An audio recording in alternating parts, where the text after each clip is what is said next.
नमस्कार दोस्तों, स्वागत है आपका स्टडी फॉर सिविल सर्विसेज में। वीडियो को पूरा देखिए। कोई भी आपका फीडबैक है, कोई सजेशन है, तुरंत वीडियो में कमेंट करके जरूर बताइए। अच्छा लगे तो वीडियो लाइक जरूर कर लीजिए और ऐसे वीडियो लगातार फ्री में पाने के लिए चैनल को तुरंत सब्सक्राइब कर लीजिए और बेल आइकन को जरूर टैप कर लीजिए ताकि आगे भी सारे वीडियो आपको मिलते रहे। यूट्यूब में फॉलो करते हैं तो प्लीज ये वाला फ्री टेलीग्राम चैनल जरूर ज्वाइन कर लीजिएगा। सारे नोटिफिकेशन, सारे अपडेट यहीं पे आते हैं, ध्यान रखिएगा। स्टडी फॉर सिविल सर्विसेज का कोई भी पेड ग्रुप अगर आपको ज्वाइन करना है तो सिर्फ 856480560660897523864455 यही नंबर है हमारे, सिर्फ जहां पे कॉल या व्हाट्सएप कर सकते हैं।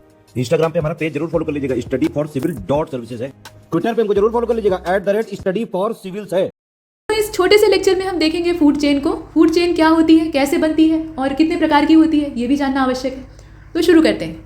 देखिए, फूड चेन एक सिंपल चीज़ है। Transfer of food energy from green plants. शुरुआत कहाँ से होती है? प्रोड्यूसर्स से होती है, क्योंकि यही भोजन तैयार करते हैं सबसे पहले, और उसके बाद through a series of organism with repeated eating and being eaten. यहाँ सब कुछ जो है ना वो खाने और खिलाए जाने पर चलता है। आप किसी चीज़ को खाकर अपना पेट भर रहे हैं, आपको कोई दूसरा खाकर अपना पेट भर लेगा, दूसरे को कोई तीसरा खा लेगा, तो ये खाने और एक दूसरे के द्वारा खिलाए जाने का जो क्रम है वो चलेगा, और इस प्रकार से बनती है एक पूरी श्रृंखला, जिसे कि हम कहते हैं फूड चेन। एग्जाम्पल के तौर पे एक छोटा और सिंपल एग्जाम्पल दिया गया है। ग्रासेस है, ग्रासलैंड का इकोसिस्टम है, और वहाँ बहुत सारे टिड्डे होते हैं, ठीक है। ग्रॉसहॉपर जो है वो घास के तिनकों और घास के जो प्रोडक्ट होते हैं उनको खाकर अपना पेट भर रहे हैं, और ग्रॉसहॉपर में से कुछ को, मतलब उनकी पूरी पॉपुलेशन को नहीं, उनमें से कुछ को जो फ्रॉग है वो खा ले रहे हैं, यानी मेढक अपना पेट भरने के लिए इस्तेमाल कर ले रहे हैं। मेढक में से कुछ मेढकों को सांप खा ले रहे हैं, और सांप को खाने वाला बाज है यानी ईगल, वो इसमें आखिरी लेवल पे आया।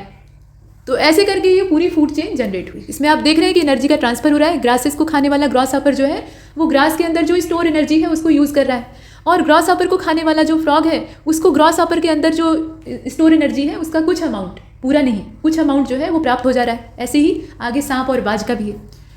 कहा यह गया, यहाँ आप ध्यान से देखिएगा, each step in the food chain is called trophic level. अभी जो ट्रॉपिक लेवल की चर्चा हम लोग कर रहे थे तो वो स्टेप है और कुछ नहीं है। जैसे कि यहाँ जो ग्रीन ग्रासेस है वो क्या है, पहला स्टेप है, यानी पहला ट्रॉपिक लेवल है।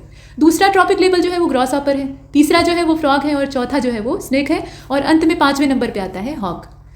ऐसे हमने 5th ट्रॉपिक लेवल तक देखा, और ज़्यादातर जो फूड चेन होती है वो 4थे 5वें ट्रॉपिक लेवल तक जाते जाते सिमट जाती है। ऐसा क्यों होता है? ये अनलिमिटेड भी तो हो सकती है, मतलब खाने और खिलाए जाने का क्रम चल रहा है, तो एक जीव दूसरे को खाकर अपना पेट भर रहा है, तो ये तो बहुत आगे तक जा सकता है। लेकिन एनर्जी का जो फ्लो है वो कम होता जाता है, मतलब कम मात्रा में एनर्जी ऊपर के लेवल में पहुंच पाती है। 10% रूल के हिसाब से एनर्जी का जो 10% हिस्सा है वही नीचे वाले लेवल से ऊपर वाले लेवल में शिफ्ट हो पाता है। बाकी जो 90% है वो तो हीट के रूप में बर्बाद हो जाता है। एनर्जी को हम नष्ट नहीं कर सकते। जो ऊर्जा संरक्षण का नियम है वहाँ आप पढ़ते हैं ना कि इसे न तो उत्पन्न किया जा सकता है, न ही नष्ट किया जा सकता है, लेकिन हाँ, इनका ट्रांसफर हो सकता है। एक फार्म से दूसरे फार्म में इसे ट्रांसफर कर सकते हैं, तो ये हीट के रूप में बाहर निकल जाता है और वापस उस फूड चेन से जुड़ नहीं पाता। तो जब एनर्जी की मात्रा सिकुड़ती जाती है तो जीवों की तादाद भी कम होती जाती है, और ट्रॉपिक लेवल जो है वो एक निश्चित मात्रा पर सीमित रह जाते हैं। यहाँ ये बताया जा रहा है कि during this process the transfer of energy, some energy, वही चीज़ कही गई कि lost into the system as heat energy, मतलब हीट एनर्जी के तौर पे वो कुछ मात्रा जो है, कुछ मात्रा नहीं बल्कि एक बड़ी मात्रा जो है वो बर्बाद हो जाती है, और वो अगले ट्रॉपिक लेवल को अवेलेबल नहीं हो पाती है। और इसी वजह से जो नंबर ऑफ स्टेप्स हैं वो लिमिटेड होते हैं, 4थे 5वें तक ही सिमट जाते हैं। अब जो ट्रॉपिक लेवल है उन्हें नंबर वाइज तो हम देखते ही हैं कि ये पहला ट्रॉपिक लेवल है, ये दूसरा है, ये तीसरा है, ये चौथा, 5वां, ऐसे हम देखते हैं। लेकिन इनके अपने नाम है, जैसे प्रोड्यूसर्स को हम रखते हैं ऑटोट्रॉप्स की श्रेणी में। यहाँ वही बताया जा रहा है कि they are producers of food for all other organism, मतलब जितने भी अदर ऑर्गेनिज्म होते हैं उनके लिए फूड मेकिंग का काम करते हैं। पूरे इकोसिस्टम में ये भोजन देने वाले जीव होते हैं, और हरे पौधे इसकी भूमिका निभाते हैं। They are largely green plants and convert, यहाँ होता क्या है, convert inorganic material in the presence of solar energy by the process of photosynthesis into chemical energy.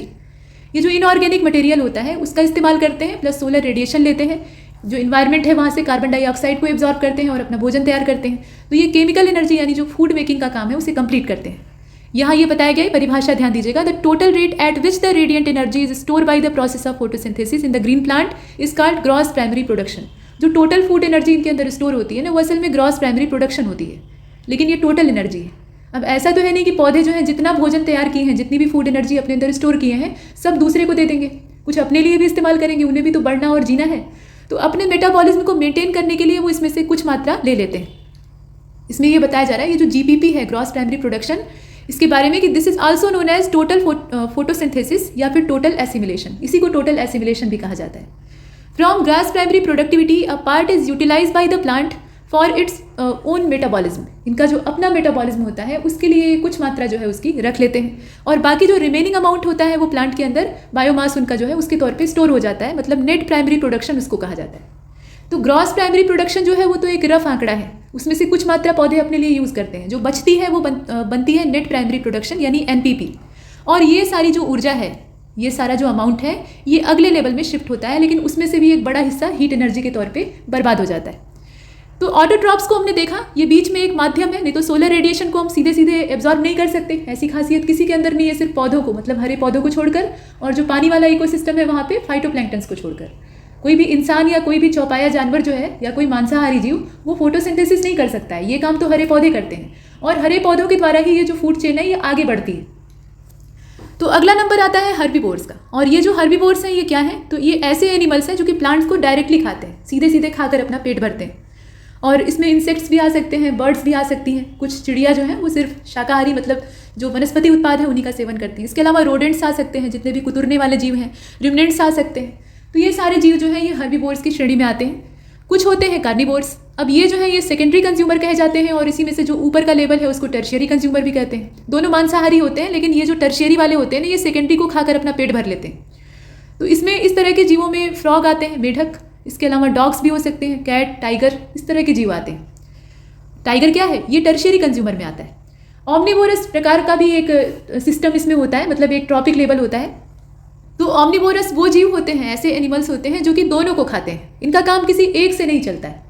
ऐसा नहीं है कि सिर्फ ये जो वेजिटेशन है उसी को खाकर अपना पेट भर रहे हैं, या जो मांस मछली है उसी को खाकर अपना पेट भर रहे हैं। ये प्लांट्स को भी खाते हैं और एनिमल्स को भी खाते हैं, जैसे कि सुअर, ठीक है, ये जो पिग्स हैं ये ऐसे ही होते हैं। ये सभी चीज़ें जो इन्हें मिलेगा वो खा लेंगे। और भालू भी इसी श्रेणी में आते हैं। भालू जो है वो सिर्फ मांसाहारी नहीं होता है, वो अगर मिले तो जो वनस्पति उत्पाद है उनका भी सेवन कर सकता है। शहद खाते भालू को आपने सुना होगा। इसके अलावा मनुष्य, हम इंसान भी तो ऐसे ही हैं। अपने जीभ का स्वाद बढ़ाने के लिए हम मांस का सेवन करते हैं, लेकिन रोटी और चावल का इस्तेमाल किए बिना उसे खा नहीं पाते।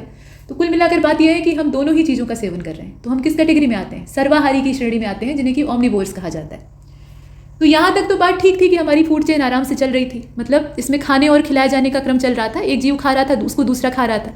लेकिन ऐसा नहीं होता है दोस्तों कि एक जो ट्रॉपिक लेवल है उसके सारे जीवों को अगला वाला ट्रॉपिक लेवल खा ले, ऐसा तो होगा नहीं। उसकी कुछ ना कुछ पॉपुलेशन तब भी बच जाएगी, एक बड़ी मात्रा जो उसकी आबादी है वो बची रहेगी, कुछ हिस्सा उसका खा लिया जाएगा। और इधर वाले जो लेवल है उनमें भी यही बात लागू होती है, इनका भी कुछ हिस्सा जो आगे का ट्रॉपिक लेवल है वो अपने खाने के लिए इस्तेमाल कर रहा है, लेकिन बाकी तादाद तो बची ही रहेगी। जैसे हिरण को मार के शेर खा रहा है, तो शेर सारे हिरणों का शिकार एक बार में तो कर नहीं लेता है, उनकी जो पॉपुलेशन है वो बनी रहती है। तो इनमें से कुछ अपनी स्वाभाविक मृत्यु भी मरते हैं, मतलब अपने से मरते हैं अपनी उम्र पूरी करके। तो इनका जो मरा हुआ शरीर होता है, सेम यही चीज़ जो प्रोड्यूसर्स हैं उन पर भी लागू होती है। ये जो हरे पौधे हैं ये भी क्या होते हैं, अपनी मौत मरते हैं, जड़ से उखड़ते हैं। सारी घासें जो हैं वो टिड्डे नहीं खा लेते या गाय भैंस नहीं चर लेती हैं, उसमें से कुछ सूख कर ख़त्म भी होती हैं। तो ये जो सारे रिमेनिंग पार्ट होते हैं, डेड रिमेन्स होते हैं, इनका इस्तेमाल कौन करता है? तो यहाँ से एक नई फूड चेन जनरेट होती है जो कि डिकम्पोजर्स आगे ले जाते हैं। अब ये भी एक कड़ी है। तो they take care of the dead remains of the organism at each trophic level and help in recycling the nutrients. ये अपना भोजन तो तैयार करते ही हैं, साथ में ये न्यूट्रिएंट्स की रिसाइकलिंग का भी काम करते हैं। मतलब एक तरह से जो पोषक पदार्थ है इन्हें ये फिर से नेचर को लौटाने का काम करते हैं। ये बहुत बड़ी चीज़ है। और इस तरह के जीवों में फंगी और बैक्टीरिया ये एक बड़ा योगदान देते हैं। हालांकि ऐसा नहीं है कि अकेले यही डिकम्पोजर्स हैं, इस तरह के और भी होते हैं, लेकिन मेनली फंगी और बैक्टीरिया ही होते हैं। अब फूड चेन जो है वो दो प्रकार की होती है। आपने यहाँ डिकम्पोजर्स को देखा ना, तो आगे इन्हीं से संबंधित हम एक फूड चेन को देखेंगे, लेकिन उससे पहले ग्रेजिंग फूड चेन को देख लीजिए, जिसे कि आप बेहतर जानते हैं। इसमें कुछ ज़्यादा समझने वाला है नहीं, ये चीज़ें पहले ही एक्सप्लेन कर दी गई हैं। ग्रेजिंग फूड चेन में स्टार्ट कहाँ से होता है? तो किसी भी फूड चेन में स्टार्टिंग जो है वो रॉ मटेरियल से होगी, और रॉ मटेरियल जो है वो प्रोड्यूस होगा, तो प्रोड्यूसर्स यहाँ भूमिका निभाते हैं। ये हरी घासें, ग्रासलैंड का इकोसिस्टम है ना, ग्रेजिंग फूड चेन है। तो हरी घासें जो है ये भारी तादाद में है, और इनको खाने वाला जो ग्रॉस हॉपर है ये प्राइमरी कंज्यूमर हो गया आपका। और यहाँ देख रहे हैं आपकी जो सोलर रेडिएशन है वो इन हरी घासों को मिल रहा है, तो ये अपना फोटोसिंथेसिस करके अपना भोजन तैयार कर रही है। और ग्रॉस हॉपर ने इन्हें खाया, तो जो एनर्जी है उसका जो 10% है वो इसको प्राप्त हो गया। ग्रॉस हॉपर को ये मेढक ने खा लिया, तो मेढक को इसके अंदर जो स्टोर एनर्जी थी ग्रॉस हॉपर के अंदर उसका 10% प्राप्त हो गया। मेढक को सांप अगर गलती से खा लेता है, हालांकि वो इसे पसंद नहीं करता, तो उसका भी जो 10% एनर्जी का था, मतलब आप देख रहे हैं एनर्जी कम होती जा रही, तो वो सांप को प्राप्त होती है, और सांप को अंत में बाज अपना शिकार बना लेता है। और बाज जो है वो कभी ना कभी अपनी मौत मरेगा, या उसको भी कोई शिकार बना सकता है, ऐसा तो है नहीं कि वो अजेय है। तो ऐसी स्थिति में उसके मरने के बाद वहाँ से एक नई फूड चेन स्टार्ट होती है, और उसको हम देखते हैं आगे। तो ये है डेट्राइटस फूड चेन। और डेट्राइटस फूड चेन जो है वो स्टार्ट होती है डेड ऑर्गेनिक मैटर से। जो डेट्रीबोर ऑर्गेनिज्म होते हैं वो इसमें अपना फूड मेकिंग का काम करते हैं।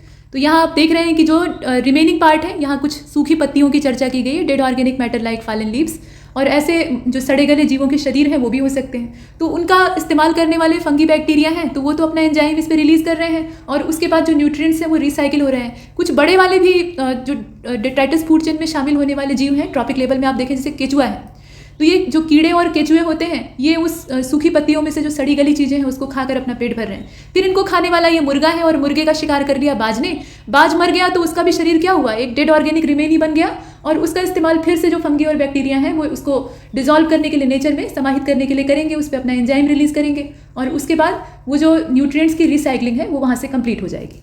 तो ये पूरी डेट्राइटस फूड चेन है। और पीछे हमने एक ग्रेजिंग फूड चेन को देखा। फूड चेन का जो कॉन्सेप्ट है यही जब आपस में इंटरेक्ट करने लगता है, अब आप देखते हैं कि एक फूड चेन जो है वो चल रही है, अगर क्या हो कि बीच में से एक स्टेप गायब हो जाए, ऐसा हो सकता है ना कि एक जो स्टेप है, एक जो ट्रॉपिक लेवल है, वहाँ से जो जीवधारी है वो खत्म हो जाए, तब क्या होगा, ये फूड चेन वहीं से खत्म हो जाएगी। जैसे जंजीर में से एक कड़ी बीच से आप निकाल लीजिए, लेकिन ऐसा नहीं होता है। हमारा इकोसिस्टम कॉम्प्लेक्स होता है और स्टेबल होता है। जितना ज़्यादा कॉम्प्लेक्स होगा उतनी ही ज़्यादा इसकी स्टेबिलिटी होगी। तो फूड चेन अकेली नहीं होती, उसके साथ बहुत सारी फूड चेन उसी के पैरेलल चलती रहती है। तो जब यहाँ पे किसी चीज़ की कमी होती है तो वो जो बगल वाली फूड चेन होती है वहाँ से जीवधारी संपर्क कर लेते हैं, और आपस में ये तालमेल बैठा रहता है। जैसे हम अपने पड़ोसियों से मदद लेते हैं ना, वैसे ही ये जीवधारी अपने पड़ोस में चल रही जो फूड चेन है वहाँ से अपना हेल्प ले लेते हैं, अपनी आवश्यकताओं को पूरा कर लेते हैं। तो ये बने रहते हैं, और जब ये आपस में इंटरेक्ट करना शुरू करते हैं, इसी में डेट्रीबोरस जो है वो भी ऐड हो जाते हैं, तो एक पूरा जो गुथा हुआ जाल है वो तैयार हो जाता है। और ये उलझा हुआ जो स्वरूप है ना, इसी को हम फूड वेब कहते हैं। जितना ज़्यादा कॉम्प्लेक्स फूड चेन का स्ट्रक्चर होगा, जितना ज़्यादा कॉम्प्लेक्स पूरा फूड वेब होगा, उतना ही स्टेबल इकोसिस्टम होगा, क्योंकि उसे तोड़ना आसान नहीं होगा। उसमें से कोई एक स्पीशीज़ अगर गायब भी हो जाती है, समाप्त भी हो जाती है, तो उसको बैलेंस करने के लिए 2-4 अगल बगल मौजूद रहेंगे। तो इस लेक्चर में इतना ही, तब तक के लिए नमस्कार।